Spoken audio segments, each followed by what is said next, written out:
Sisters and brothers, thanks everyone for being here. We're from the organization March Forward, and we're here to say to all those serving in the Army and the Marines and the Air Force and the Navy that you have the absolute right to refuse to take part in these criminal wars, and that's a right that all of you should exercise. You have no reason to go put your life on the line and kill and die for profit. We've been to Iraq, we've been to Afghanistan, and we know what these wars are really about. And we joined the military for many reasons. Because we need a college education, because we need a job, because we need health care.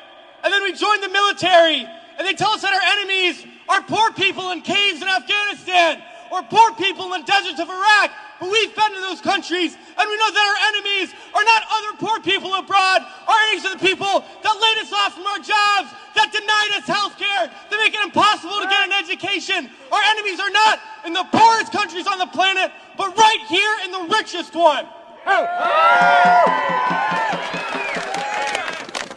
Now these wars, the occupations of Iraq and Afghanistan alone, are costing over $700 million every single day. This is a crime.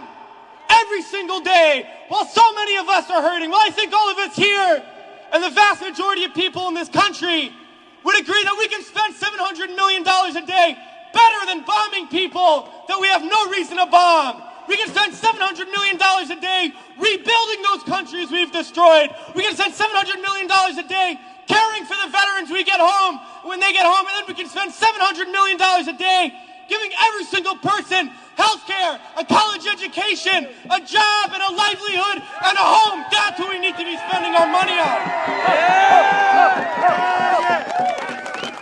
But this government is not going to do that. They're not going to use the money in that way. They're not going to end the wars. And they're not going to do it because it's not our government.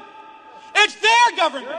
It's a government of the rich. It's a government of Wall Street, of the oil giants, of the defense contractors. It's their government, and the only language that they understand is shutting down business as usual. And that's what we're doing here today, and we're going to continue to do until these wars are over.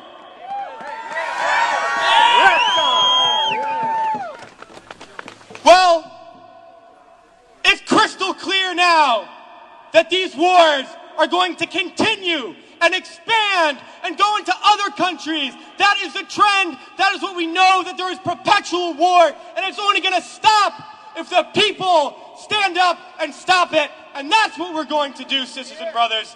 And a lot of people ask me, what do we do? Because we all know things are bad.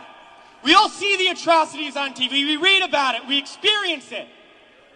People always ask, what do I do? Because we always want to know what to do. Do we vote? Do we support a politician? Do we join an organization? What do we do? Well, I'll tell you what we do. It's simple. We fight.